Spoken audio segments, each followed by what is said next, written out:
এক বন্দি তিমি রেগে গিয়ে তার পুলে প্রবেশ করা প্রতিটি মানুষের উপর প্রাণঘাতী হামলা চালায়। আর সময়ের সাথে সাথেই এই ঘাতক তিমি দুজন প্রশিক্ষক এবং একজন সাধারণ দর্শকের ভয়ঙ্কর মৃত্যুর কারণ হয়ে ওঠে।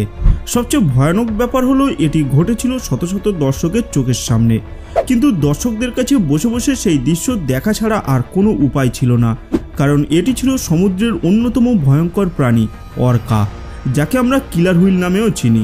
কিন্তু প্রশ্ন হলো, হঠাৎ কি এমন হলো যে অর্কা রেগে গিয়ে মানুষকে হত্যা করতে শুরু করলো? জানতে হলে ভিডিওটি শেষ পর্যন্ত দেখতে থাকুন। বন্ধুরা, জেসিকা রেডক্লিফ নামটি হয়তো আগে শুনে থাকবেন। জেসিকার কাহিনী জানলে হয়তো আপনিও চমকে উঠবেন। জেসিকা ছোটবেলা থেকেই সামুদ্রিক প্রাণীদের সাথে সময় কাটাতে ভালোবাসতেন, কারণ তার বাবা ছিলেন একজন জীববিজ্ঞানী যিনি প্রাণীদের নিয়ে গবেষণা করতেন। এজন্য তিনি বিভিন্ন প্রাণীকে নিজের ল্যাবে নিয়ে আসতেন, আর সেখান থেকেই জেসিকার প্রাণীদের প্রতি আগ্রহ বাড়তে থাকে, বিশেষ করে জলজ প্রাণীদের প্রতি। বয়স বাড়ার সাথে সাথে জেসিকা বিজ্ঞানী এবং গবেষকদের সাথে সমুদ্রে যেতে শুরু করেন, যেখানে বিজ্ঞানীরা তিমি ও ডলফিন নিয়ে গবেষণা করতেন।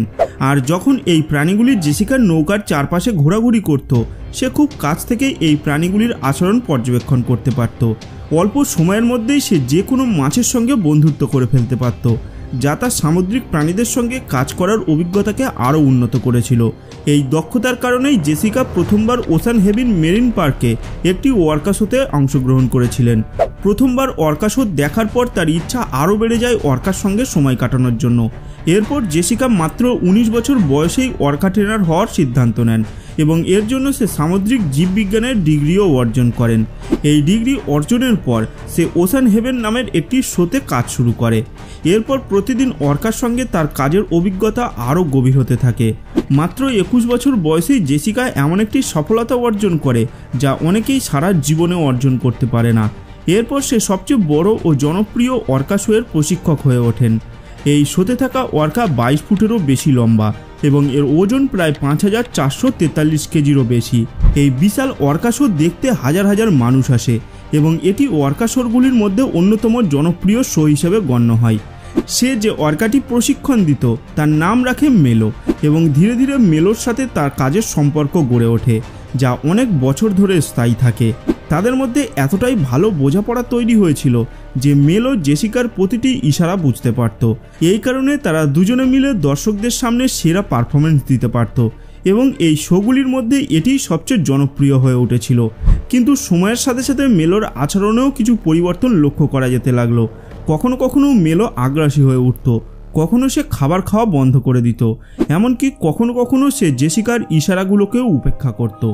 রাতের বেলায় মেলো কখনো কখনো ট্যাঙ্কের দেওয়ালে নিজের মাথা ঠোকাতো। সবকিছু স্পষ্টভাবে বোঝার পরেও সেই শোয়ের পরিচালনা কর্তৃপক্ষ সিদ্ধান্ত নেয় যে মেলোকে নিয়ে শেষবারের মতো একটি শো করা হবে, যেখানে কেবলমাত্র জেসিকাই তার সঙ্গে পারফর্ম করবে। মেলোর শেষ শো দেখতে প্রচুর মানুষ ভিড় জমায়। শো চলাকালীন উপস্থিত দর্শকদের কোলাহল পুরো পরিবেশকে ভরিয়ে তোলে। এরপর মেলো এবং জেসিকার পরিচয় করিয়ে দেওয়া হয়, আর মুহূর্তেই চারপাশে জোরে করতালির শব্দ প্রতিধ্বনিত হয়। এই করতালির গুঞ্জনে জেসিকার আত্মবিশ্বাস আরও বেড়ে যায়। এরপর মেলো জলের ভিতর থেকে নিজের এক পাখা দিয়ে জল কেটে উপরে লাফিয়ে ওঠে, যা দেখে দর্শকরা আরও জোরে হাততালি দিতে শুরু করে। এরপর মেলো এক মুহূর্তের জন্য দ্বিধা না করে জেসিকার দেওয়া প্রতিটি আদেশ মেনে চলে। সে জলে নিখুঁতভাবে লাফ দেয় এবং দর্শকদের মনোরঞ্জন করে, যার ফলে সামনের সারিতে বসা অনেকে ভিজে যায় এবং শিশুরা আনন্দে চিৎকার করে ওঠে। মেলোর এই শেষ শো দেখতে জেসিকার বাবা ও মাও উপস্থিত ছিলেন। এই মুহূর্ত পর্যন্ত জেসিকার সবকিছু স্বাভাবিক মনে হচ্ছিল এবং তার আত্মবিশ্বাস আরও বেড়ে যায় যখন সে দেখে মেলো তার প্রতিটি নির্দেশ নিখুঁতভাবে পালন করছে। এরপর জেসিকা এই শোয়ের শেষ স্ট্যান্ড করার জন্য মেলোর পিঠে বসে এবং মেলো তাকে জলের চারপাশে ঘুরিয়ে নিয়ে যেতে থাকে। কিন্তু জেসিকার এই আনন্দ বেশি সময় টেকেনি, কারণ হঠাৎ কোনো রকম সতর্কবার্তা ছাড়াই মেলো তার শক্তিশালী চোয়ালে জেসিকার শরীরকে চেপে ধরে। মেলোর এই হামলা দেখতে ছিল অত্যন্ত ভয়ঙ্কর। শোতে উপস্থিত প্রতিটি দর্শক এটি নিজের চোখে দেখেছিল, যেন কিছু মুহূর্তের জন্য তাদের নিঃশ্বাস বন্ধ হয়ে গিয়েছিল। শুরুর দিকে উপস্থিত দর্শকদের মনে হয়েছিল হয়তো এটি শোয়েরই একটি পরিকল্পিত অংশ, কিন্তু যখন শোয়ের প্রশিক্ষকরা দ্রুত প্রতিক্রিয়া জানাতে শুরু করলেন এবং তাদের মুখে আতঙ্কের ছাপ স্পষ্ট হয়ে উঠল, তখন দর্শকদের মধ্যে বিশৃঙ্খলার সৃষ্টি হয়।